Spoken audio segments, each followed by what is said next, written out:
Halo semuanya, perkenalkan namaku Laurencia Belinda Suito. Aku sebagai salah satu tentor fisika akan menjelaskan kalian tentang konsep dari fisika yang diampu oleh Prof. Andri. Nah, yang pertama itu adalah kinematika gerak lurus. Ada beberapa gerak yang termasuk gerak lurus. Yang pertama itu adalah GLB, yaitu gerak lurus beraturan. Dan di dalam gerak lurus beraturan, dia memiliki ciri, yaitu kecepatan atau velocity-nya itu tetap, sehingga percepatannya itu sama dengan 0. Dan hanya memiliki satu rumus, di mana kecepatan itu sama dengan jarak dibagi waktu. Jadi kalau misalnya digambarkan dalam grafik, akan membentuk garis lurus seperti ini.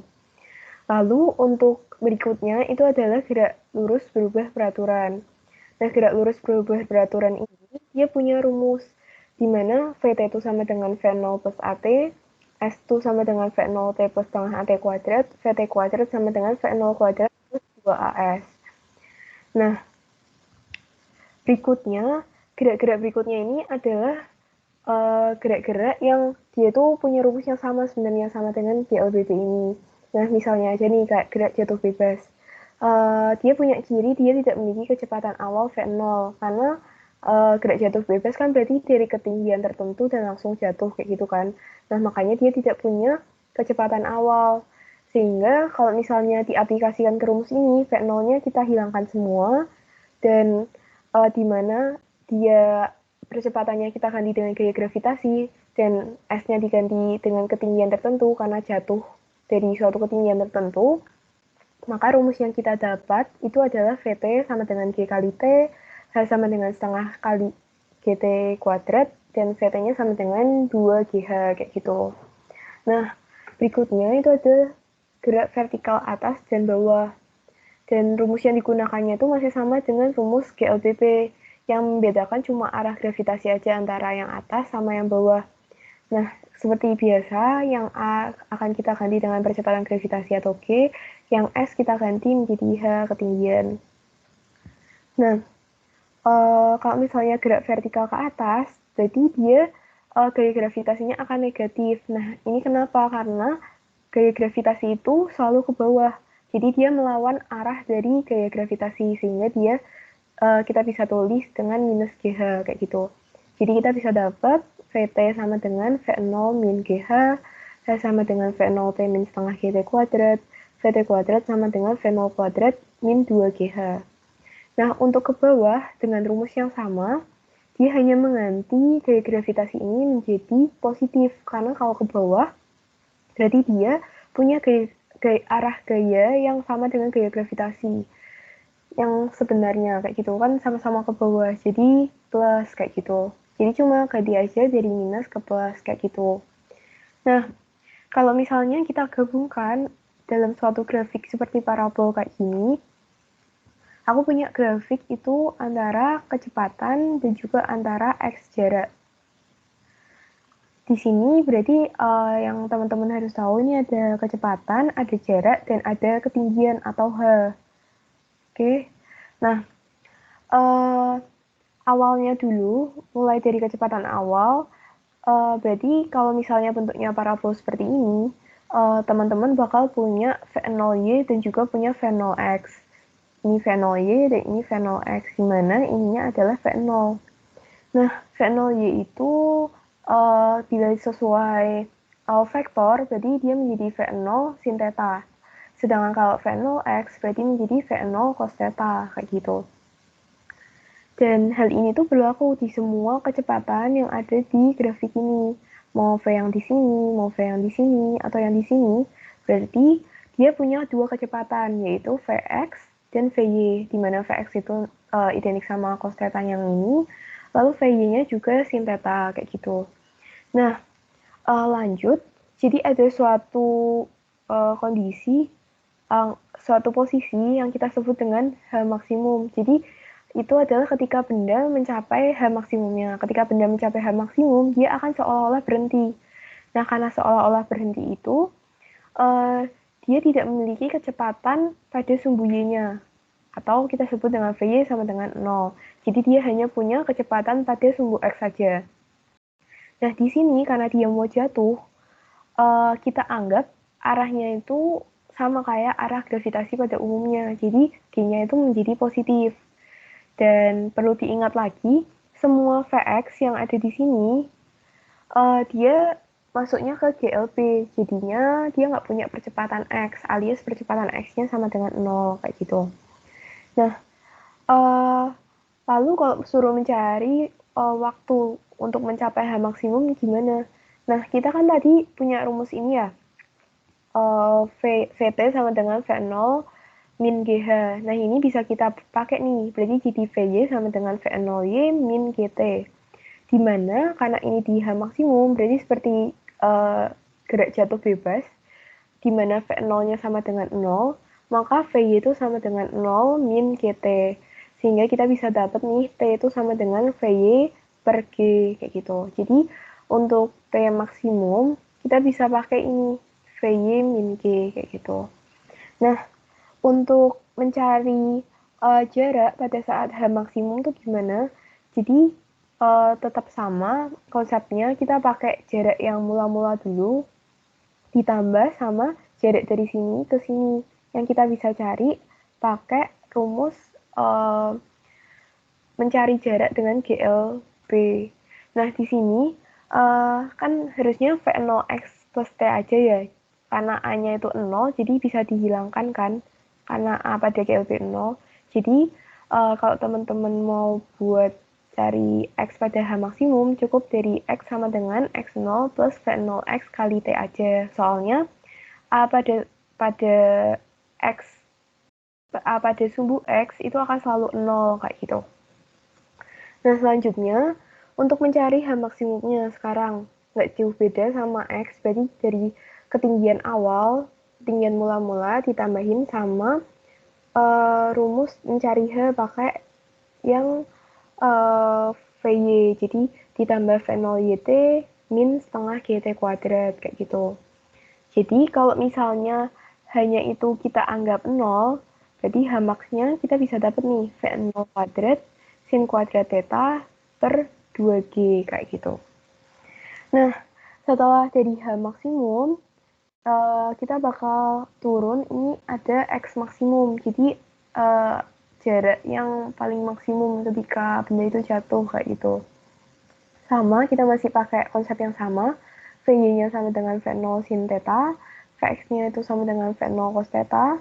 Nah, karena dia dianggap jatuh dan arahnya itu sama dengan gaya gravitasi, maka A-nya itu sama dengan positif G. Lalu, percepatan X di mana-mana selalu 0. Lalu T totalnya itu sama dengan 2 kali T max. Jadi, kita bisa pakai 2 kali V0 sin theta per G. Lalu X maksimumnya, kita bisa pakai rumus V0X kali T total, ini rumus GLB, lalu V0 cos theta kali 2 V0 sin theta per G, kita bisa dapat nih, X max-nya itu sama dengan V0 kuadrat sin 2 theta per G, kayak gitu.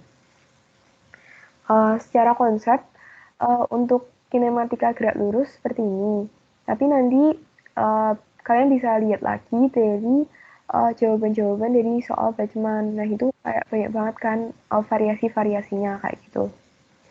Nah, materi selanjutnya itu ada gaya gravitasi. Nah, gaya gravitasi itu pernah keluar sekali di nomor 12 2018. Jadi secara umum sih emang rumusnya itu gaya gravitasi itu sama dengan konstanta gravitasi dikali massa kedua benda. Jadi kalau misalnya ada dua benda, dibagi sama jarak kedua bendanya itu. Nah, tapi kalau misalnya kita lihat di aplikasi soal, rumus-rumus yang dipakai itu apa aja? Jadi kalau di soal, kita disuruh mencari persen pengurangan berat dari bumi dengan suatu pesawat, atau kita sebut pesawatnya itu sebagai X, kayak gitu ya. Jadi bisa diganti-ganti kayak gitu. Nah, rumus-rumus yang digunakan itu apa aja? Jadi kita bakal cari dulu nih kecepatan minimalnya. Jadi kita cari V sama dengan akar 2 GM per R. Nah, G itu apa? G itu sama konstanta gravitasi yang udah tetap, jumlah konstantanya itu udah tetap. Lalu ada M itu massa bumi, dan ada R itu jari-jari bumi. Nah, habis itu yang digunakan lagi itu biasanya gaya gravitasi bumi. G sama dengan G besar sama dengan dikali M per R kuadrat. M itu massa bumi, R-nya jari-jari bumi, dan G-nya konstanta. Nah, kita juga bakal cari nih gaya gravitasi suatu benda tertentu atau X di ketinggian H dari bumi, itu berarti G2 per G1 sama dengan R plus H kuadrat. Nah, di sini H itu sebagai jari-jari dari X atau dari benda tersebut. Sedangkan G1 itu adalah gravitasi bumi aja. Kalau misalnya R itu adalah jari-jari bumi. Di sini kita bakal cari G2-nya biasanya. Nah, kalau misalnya di soal nomor 2 tahun 2017-2018 yang tanya itu pengurangan berat. Nah, pengurangan berat itu berarti kan kita harus cari beratnya dulu ya. Berarti W itu sama G kali M kayak biasa. Nah, yang membedakan kalau misalnya dia W2 berarti kita pakainya G2. Tadi G2 itu apa? Berarti G2 itu adalah gaya gravitasi X di ketinggian saya dari bumi. Sedangkan kalau misalnya kita mau nyari berat mula-mula atau berat di buminya berarti W1 sama dengan G1 kali M alias G1 itu gaya gravitasi buminya kayak gitu. Jadi persen pengurangan beratnya seperti biasa. Jadi W mula-mula, W yang ada di bumi, dikurangin W yang ada di ketinggian tertentu, per W yang ada di bumi, dikali 100% kayak gitu. Untuk gravitasi itu kayak gini aja biasanya. Terus kalau misalnya materi berikutnya, itu adalah persamaan gerak yang dihubungkan dengan katrol. Nah, secara umum, persamaan yang kita harus pegang itu adalah sigma F sama dengan M kali A, di mana sigma Fx-nya itu sama dengan M kali A, sigma Fy-nya sama dengan M kali G. Karena kalau misalnya sumbu Y berarti kan kita berhubungan sama gravitasi ya. Nah, jadi ada dua ini. Nah, rumus yang kedua itu ada W sama dengan M kali G, kayak gitu. Nah, aku mencoba merangkumkan apa aja yang harus diperhatikan dalam mengerjakan soal ini. Yang pertama, kita bisa tinjau nih per bendanya. Yang tinjau per benda ini termasuk sigma fx-nya itu berapa, sigma fy-nya itu apa, dimana sigma fx-nya itu kita buat sama dengan 0, kayak gitu. Maaf, sigma fx-nya berapa, sigma fy-nya berapa, kayak gitu. Nah, yang kedua itu untuk benda yang tergantung pada katrol, supaya diingat-ingat kalau misalnya sigma fx-nya itu selalu sama dengan 0. Nah, ini kenapa? Soalnya kalau misalnya kalian lihat nih, contohnya nih kayak di katrol ya, dia kan berarti nggak punya gaya ke kanan atau gaya ke kiri, atau gaya pada sumbu X kan berarti kanan dan kiri ya. Dia hanya punya sigma fy-nya aja kayak gitu. Terus yang ketiga, perhatikan arah T-nya. Jadi nanti biasanya kalian harus perhatiin nih katrolnya itu dia punya 2 tali atau 1 tali aja kayak gitu. Kalau 1 tali ya berarti nggak masalah kan. Nah, kalau misalnya ada 2 kayak gimana kayak gitu. Nah, yang keempat, tiap benda itu selalu punya W sama N. Nah, kalau kayak di gambar contoh A ini mah sama ya, berarti ada W, ada N. Tapi kalau misalnya di B ini, dia N-nya itu berarti sama dengan T, kayak gitu. Karena dia gaya normalnya berarti sama dengan T, gaya yang ke atas ini, kayak gitu. Nah, untuk contohnya, aku ngambil salah satu contoh itu nomor 3 tahun 2017 tahun 2017-2018, dimana soalnya tuh kayak gini, bisa dibaca ya teman-teman. Nah, di sini tuh percepatan A-nya itu sama dengan 2 kali dari percepatan AB-nya. Kenapa bisa kayak gini? Karena di sini kan ada 2 tali ya teman-teman ya.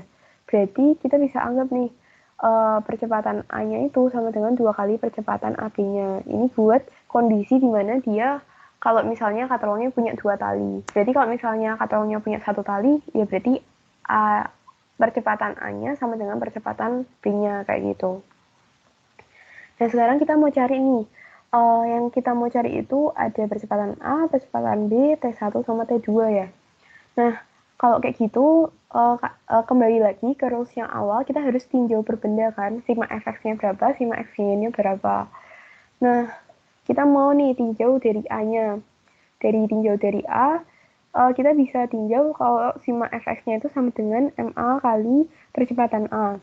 Dan berarti kita bisa tuliskan kalau misalnya di sumbu X, berarti T1 sama dengan massa A-nya 100 dikali percepatan A. Nah, ini kita sebut dengan persamaan 1. Nah, di sigma FY itu juga sama, dia M kali A juga, dimana kalau misalnya sigma FY berarti kan disumbu Y ya, berarti W dikurangin N sama dengan M A kayak gitu, M percepatan A. Nah, kalau di tahap 2 kita mau tinjau B-nya. Berarti sigma fx-nya itu sama dengan 0, karena kan tadi dia menggantung ya, berarti kan nggak ada yang kayak yang di sumbu X kayak gitu. Adanya cuma di sumbu Y aja. Jadi sigma Fy itu sama dengan W min N, dimana N-nya itu adalah T2, karena dia katrol, ada talinya kayak gitu. Nah, di sigma Fy itu kita bisa jabarin lagi nih, berarti sigma F itu kan selalu M kali A, jadi MB kali AP sama dengan W-nya MB kali G min T2, lalu kita bisa dapat di sini T2 itu sama dengan MB dikali G min AP, kayak gitu. Nah, di tahap 3 itu adalah tinjau katrol. Kan tadi kita udah tinjau A, tinjau B, sekarang kita mau tinjau katrolnya. Nah, di tinjau katrol kebetulan ini tuh ada dua tali katrol ini, 2T tegangan tali kan. Jadi kita bisa tulis ini tuh T2, di sini ada T1 dan ada T1. Jadi kita bisa tuliskan T2 sama dengan T1 plus 1 atau T2 sama dengan 2T1. Terus kita bisa buat nih sigma F-nya sama dengan maaf. Jadi kan kita bisa masukin kan ke sini T2 sama dengan MBG min AP. Jadi MBG min AP, T2-nya itu sama dengan 2 dikali T1. Sedangkan tadi kan kita udah temu nih, T1-nya adalah 100 AA. Jadi kita masukin aja nih, MB kali G min AP sama dengan 2 kali 100 AA. Nah, kita bisa temu percepatan A-nya itu berapa? Berarti 30 min 3 AP. Nah, dari sini kita bisa tahu kan, kita bisa melakukan substitusi. Soalnya tadi kita tahu kalau misalnya percepatan A itu sama dengan 2 kali percepatan B. Jadi kita bisa substitusi percepatan B-nya menjadi setengah percepatan A. Jadi tulis 30 sama dengan 2 percepatan A plus 3 kali setengah percepatan A. Dan berikutnya, selanjutnya kayak gitu. Nah, kita bisa ketemu nih percepatan A-nya berapa, percepatan B-nya itu berapa dari setengah kali percepatan A. Nah, untuk T1 dan T2 sama, T1 kan tadi kita sudah menemukan kalau T1 itu 100 kali percepatan A. Berarti 100 dikali 60 per 7, kayak gitu. Sedangkan T1-nya berarti kan 2T ya. T2-nya sama dengan 2 kali T1. Nah, makanya kita tinggal kaliin aja sama T1-nya. Jadi kita udah ketemu A dan kita udah ketemu T-nya kayak gitu. Jadi secara konsep intinya ini ditinjau, terus untuk benda yang berkandung pada katrol itu sigma Fx sama dengan 0, perhatikan arah T-nya dan dia benda itu selalu punya W sama N kayak gitu. Nah, kadang kita bakal menemui gaya gesek atau kita sebut dengan FK ya, gaya gesek itu. Nah, kan biasanya diketahui nih ada koefisien gaya geseknya itu sebesar berapa, biasanya μk ya. Jadi jangan lupa kita masukkan juga kalau misalnya ada diketahui koefisien gaya geseknya, jadi FK sama dengan μk dikali N. Nah, yang perlu diingat-ingat, memasukkan FK-nya itu gimana? Dia kan gaya gesek ya, berarti dia gaya yang menghambat gaya yang sesungguhnya. Misalnya kayak gini nih, dia kan harusnya gayanya ketarik ke sini, misal. Berarti gaya gesek itu akan selalu berlawanan sama gaya yang seharusnya. Berarti nanti gaya geseknya ada di sini, kayak gitu. Jadi kalau misalnya disuruh mengakumulasikan, berarti gaya yang kesini dikurangin gaya yang kesini sama dengan M kali A, kayak gitu. Nah, untuk katrol konsepnya seperti ini. Lalu kita lanjut ke fluida. Jadi sebenarnya fluida itu banyak banget. Mungkin teman-teman bisa lengkapin lagi sama apa yang diajarin dulu di SMA. Nah, ini aku cuma ambil beberapa aja. Jadi ada fluida statis. Hidrostatis itu kayak gini. Kita pakai rumusnya ini ya. PA sama dengan PP, Rho A GHA sama dengan Rho B GHB, Rho A HA sama dengan Rho B HB, kayak gitu.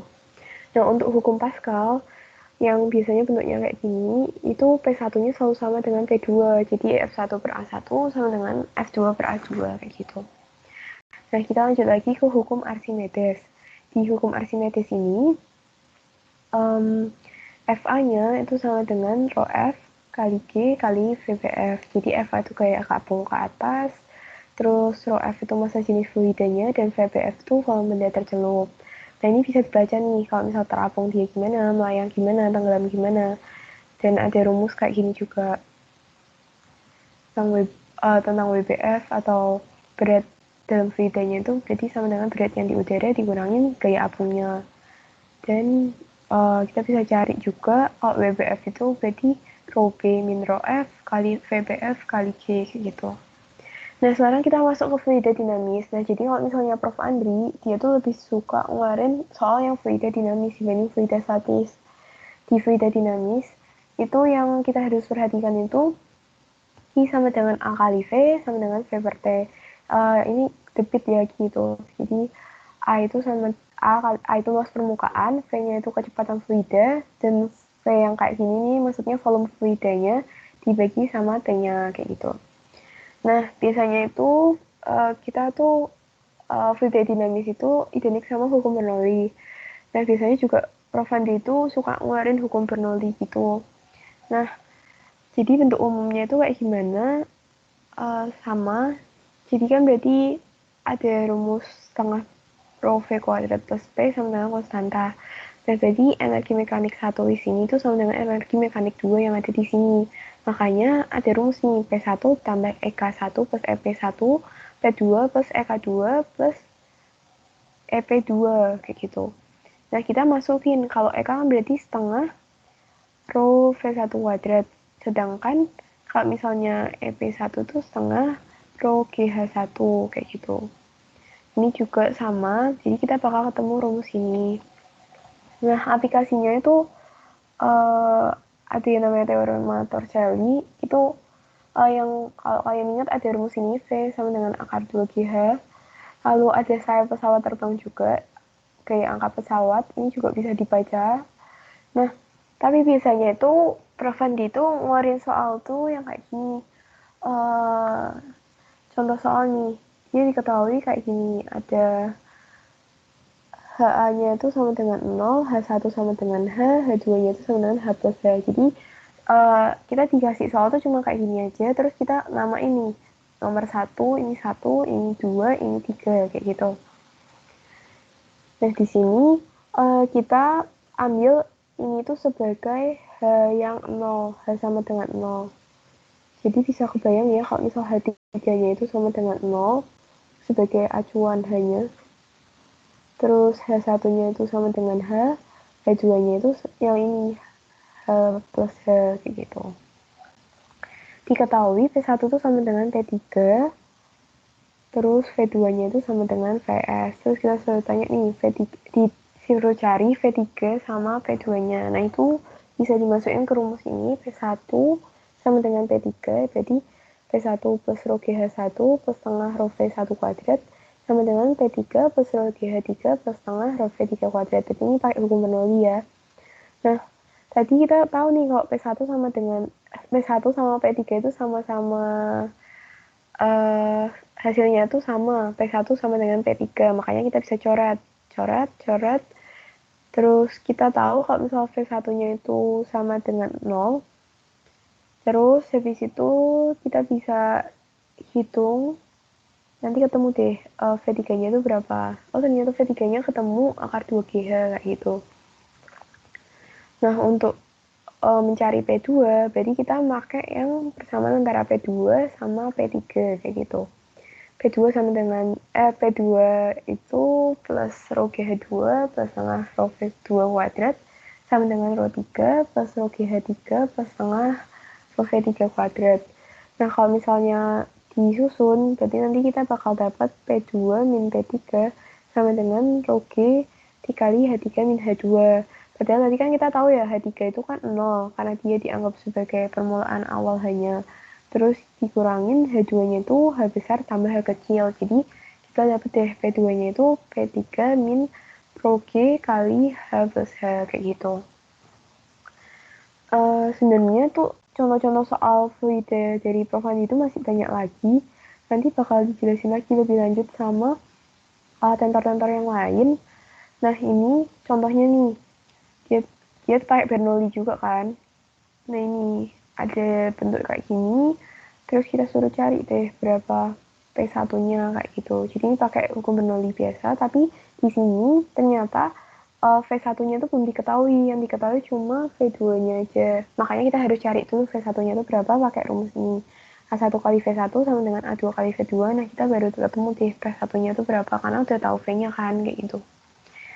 Nah, ada juga model yang kayak gini. Jadi ini kayak ada tangki yang isinya air, terus tahu-tahu keluar nih dari sini. Nah, kita hitung tuh lewat debitnya, jadi pakai V per T sama dengan A kali V. Nah, untuk soal ini, kita bisa dapat kalau DH per DT-nya itu sama dengan minus A lubang per A tangki dikali akar 2GH, kayak gitu. Nah, nanti kita masuk-masukin angkanya. Nah, karena kebentuknya kayak gini ya, berarti kita harus melakukan integral. Nah, di integralnya itu jadi kayak gini nih, DH per akar H sama dengan integral minus 0,035 152 dt gitu. Jadi kayak di integral kan kalau mau kita integral berarti kita ini kan samain dulu kan, kalau akar H ya berarti sama DH, yang ini berarti dt kayak gitu. Terus kita integralin, nanti bisa didapat nih t-nya berapa kayak gitu. Jadi kalau yang ini bukan Bernoulli sih, tapi lebih ke debitnya kayak gitu. Jadi ntar macem-macem, kalian bisa coba latihan soal aja. Terus habis itu untuk keseimbangan. Nah, untuk keseimbangan tuh secara umum itu kita berarti melibatkan sima fx sama sima fy ya. Nah, kalau misalnya yang diminta itu kita mau cari T1, T2, T3, ya berarti kita bisa pakai ini, sima F itu sama dengan 0, sima Fx sama dengan 0, sima Fy sama dengan 0. Nanti kita kayak ikutin aja, berarti misal pada sumbu X berarti berarti F3 min F2 cos theta sama dengan 0, kayak gitu. Atau nanti kan biasanya ada T berapa ya, min T sama dengan 0 misal. Nah, kita bisa ketemu nih T-nya itu berapa, kayak gitu. Nah, kalau di sima Fy itu juga sama, kayak tadi, ininya kalau misalnya kita mau cari T1, T2, T3, buat sigma fx atau sigma f pada sumbu X itu sama dengan 0, sigma f pada sumbu Y-nya itu juga sama dengan 0, kayak gitu. Nah, habis itu kalau misalnya yang kita yang diminta itu mencari resultan pada arah vektor, itu berarti pakai rumus ini, R sama dengan akar dari sigma fx kuadrat ditambah sigma fy kuadrat dengan tan tetanya itu sigma fy per sigma fx. Nah, kita bisa tahu kan berarti tetanya tuh dari tan teta, jadi tetanya tuh berapa, kayak gitu, bisa cari kayak gitu juga. Nah, untuk kesetimbangan ini ada juga rumus yang berdasarkan rumus sinus, aturan sinus. Jadi, misal nih ada kayak gini ya, bisa dibaca ada T2 yang dia ada T2 cos theta, T2 sin theta, kayak gitu, ada T1 cos theta, T1 sin theta. Berarti kesetimbangannya sama, sigma FY-nya sama dengan 0, sigma Fx-nya sama dengan 0 juga. Nah, aturan sinus yang dipakai itu gimana? Berarti W sama dengan sin theta 1 plus theta 2 dikuadratkan sama dengan T1 sin 90 plus theta sama dengan T2 sin 90 plus theta 2, kayak gitu. Jadi pakai rumus aturan sinus ini sih. Kalau misalnya yang ditanya itu W, biasanya tuh ada soal yang tanya W kan, jadi itu bakal lebih cepat kalau misalnya kita pakai rumus yang ini, kayak gitu. Jadi ini tentang kesetimbangan. Terus selanjutnya itu adalah usaha dan energi. Nah, usaha dan energi itu rumus-rumus umumnya tuh kayak gini sih, kayak W sama dengan F kali S. Jadi kalau pada bidang datar ada tetanya, berarti W sama dengan F cos theta kali S, kayak gitu ya. Kalau pada bidang miring, berarti yang kita pakai kan kalau W kan berarti yang ini ya, berarti W itu sama dengan mg sin theta dikalikan sama S, kayak gitu. Nah, ada energi kinetik setengah mv kuadrat, energi potensial mgh, gaya pegas F sama dengan min kx, EP-nya setengah k kali delta x kuadrat, dayanya itu sama dengan P yang dia satuannya watt sama dengan W per T sama dengan W itu kan F kali S. Jadi F kali X per T sama dengan X per T itu kan kecepatan ya. Jadi juga bisa disebut dengan gaya dikali kecepatan gitu. Ini tentang gaya. Nah, tapi biasanya soalnya tuh kayak gimana itu soalnya kayak gini. Jadi kita bakal gabungin antara gerak-gerak yang tadi, gerak lurus berubah peraturan, sama fungsi sama usahanya kayak gitu. Jadi kan yang ditanya kan kita pertamanya nyari S ya. Nah kalau kayak gini berarti kita bisa pakai nih rumus ini, rumus GLBB. Terus habis itu kita bisa cari dulu A-nya itu, berarti kan pakai sigma F sama dengan M kali A. Ketemu A-nya, kita bisa cari nih S-nya berapa kayak gitu. Nah tapi untuk soal berikutnya kita setelah udah dapet S-nya kita baru bisa cari itu pakai rumus W sama dengan F kali S buat cari VT-nya. Di sini kan berarti W-nya itu kita bisa sebut dengan delta EK ya. Soalnya dia kecepatan bergerak gitu kan, sama dengan F kali S, berarti setengah M dari VT kuadrat min V0 kuadrat sama dengan F kali S. Nah, kita masuk ini, VT-nya kan berarti kalau mau berhenti kan 0. Min V0 mula-mulanya berapa, dimasukin. Tadi kita udah tahu kan. Terus habis itu sama dengan min 8000, ini diketahui. Dikaliin sama S-nya. Nah, kita bisa ketemu S-nya. Nah, kalau udah ketemu S-nya, berarti kita bisa tahu nih, kalau misalnya VT-nya itu berapa, kayak gitu. Jadi kayak gitu sih, tergantung apa yang ditanyain aja. Jadi karena ini udah diketahui, S-nya itu mau dimintanya itu pada saat S yang 30, berarti VT-nya berapa, kayak gitu.